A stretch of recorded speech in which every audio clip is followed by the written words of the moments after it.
In this video, we'll take a look at the adjustment brush presets that are part of the Landscape Legend Lightroom Presets package. The package includes several different types of presets. There's one-click presets, workflow presets, graduated filter presets, and adjustment brushes. The adjustment brushes can be used in combination with the other presets. We have videos for each of the other types of presets as well if you haven't seen those videos already. And we also have a video that shows how to install all of the presets in the collection. If you're not familiar with how to install adjustment brushes, please refer to that video. The process is a little bit different for installing adjustment brushes as compared to installing developed presets.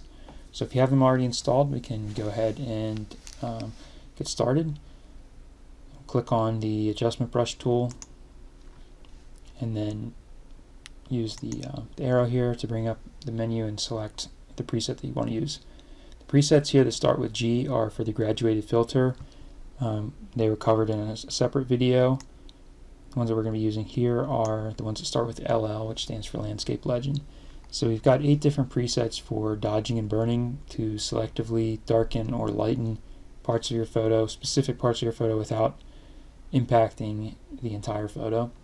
So for example, if I wanted to lighten the dock in this photo, I would select one of the dodge presets.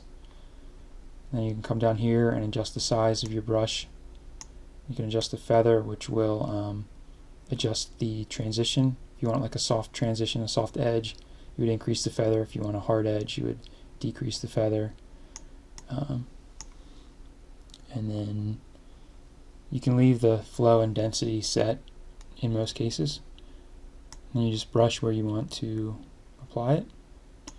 And then if you click here where it says show selected mask overlay, it will show where you've painted in red, which is nice and helpful to make sure that you're getting the right spots and not getting the wrong spots.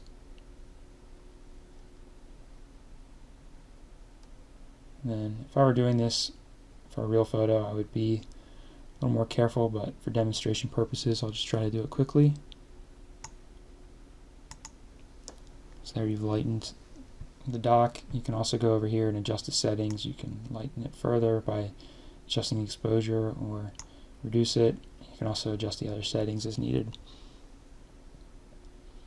Okay, and with that pin selected, I'll just go ahead and click delete to remove it.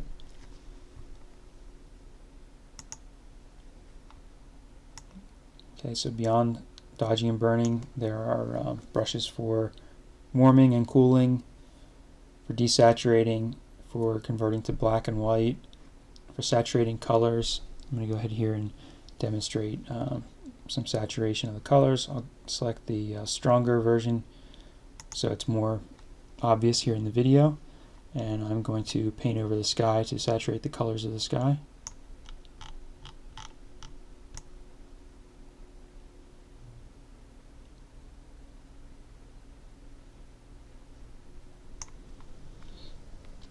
And then if you want to change the brush, you can also just select a different one. So with that pin selected, if I move it from saturate colors more to just saturate colors, it will give the softer saturated effect. And you can use that preset, that brush, wherever you want to bring out more colors in your photo. And then there's also ones for blue sky. So if I select blue sky, you'll see it adds some blue. There's a stronger version as well.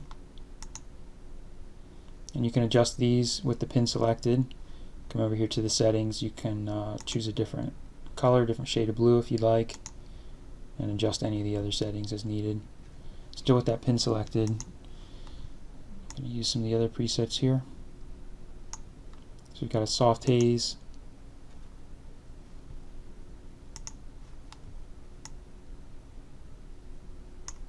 dramatic sky, which adds a lot of contrast. There is a warmer version of the dramatic sky. If it's too warm for your photo, with the pin selected, just come over here and reduce the color temperature to bring down the warmth a little bit.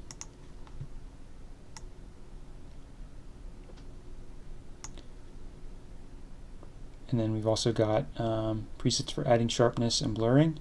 So that's it. Not all I'm going to use for the sky here. Go ahead and delete that. For example, if I wanted to sharpen the dock in the photo, I'll go down here and select. I'm going to select the strongest one so it's most obvious in the video. And I'll just paint on the dock.